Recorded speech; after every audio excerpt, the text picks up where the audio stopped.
নমস্কার বন্ধুরা, জয় শ্রীকৃষ্ণ, জয় শ্রী রাধা। তো একবার এক ভক্ত স্বামী প্রেমানন্দর কাছে জিজ্ঞাসা করলেন যে প্রভু, সর্বদা যারা ভালো কর্ম করে সবসময় তাদের সঙ্গেই খারাপ হয় কেন? আর অনেক সময় দেখা যায় যে যারা খারাপ কর্ম করে তাদের সঙ্গে ভালো হয়, তো এমনটা কেন হয় সেটি জানতে চাইলেন। এর উত্তরে স্বামী প্রেমানন্দ কি বললেন, আসুন আমরা সহজ বাংলা ভাষায় জেনে নিই। এই প্রশ্নের উত্তর দিতে প্রভু একটা গল্পের সাহায্য নিলেন। এখানে প্রভু একটা গল্প শোনালেন যে একবার এক গ্রামে দুই বন্ধু বাস করত।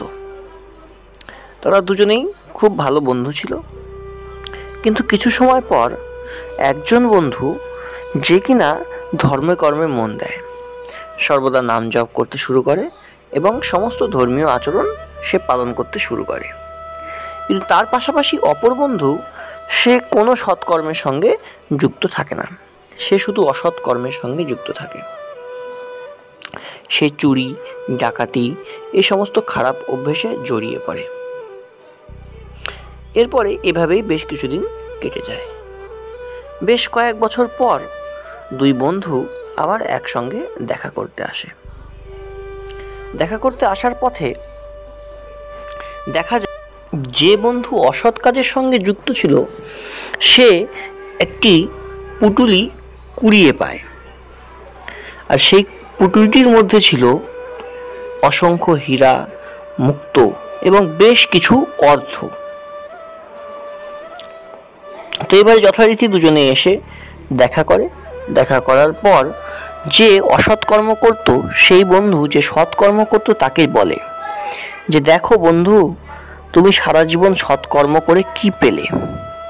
আজকে আমি অসৎ কর্ম করার পরেও দেখো কত ধন সম্পদ অর্জন করলাম, যেখানে তুমি কিছুই পেলে না। তো যাই হোক, এই বলে দুই বন্ধু দেখা করে সেই স্থান থেকে প্রস্থান করে। এবার ফেরার পথে যে বন্ধু সৎকর্ম করত সেই বন্ধুর পায়ে একটি বড় কাঁটা আটকে যায় এবং তার পাটি কেটে যায়। এর ফলে সেই বন্ধুর মনে সংশয় জন্ম নেয় যে সত্যি তাহলে আমি সারা জীবন ধর্মকর্ম করে কি করলাম, কি পেলাম? আর ঠিক এই সময় ভগবান এক সাধুর বেশে সেই বন্ধুর নিকট এসে উপস্থিত হন এবং তার মনের সংশয় দূর করে দেওয়ার চেষ্টা করেন।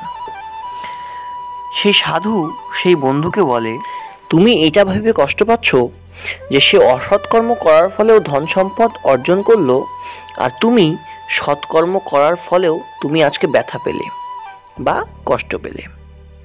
তো দেখো, তার কপালে আজকে রাজা হওয়া লেখা ছিল, আজকের দিনে তার ভাগ্যে রাজা হওয়ার কথা ছিল, কিন্তু তার অসৎকর্ম করার ফলে সে রাজা হতে পারলো না, তার বদলে সে সামান্য কিছু অর্থ লাভ করলো।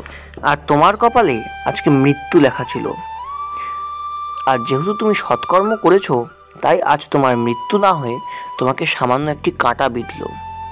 তাই বৎস, ভগবানের ওপর ভরসা রাখো এবং সৎ পথে চলতে থাকো।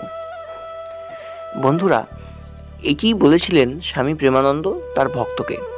তো আপনাদের গল্পটা কেমন লাগলো? আর এরকমই স্বামী প্রেমানন্দের বিভিন্ন কথাগুলি বাংলায় শোনার জন্য চ্যানেলটি সাবস্ক্রাইব করে আমাদের পাশে থাকুন। অসংখ্য ধন্যবাদ।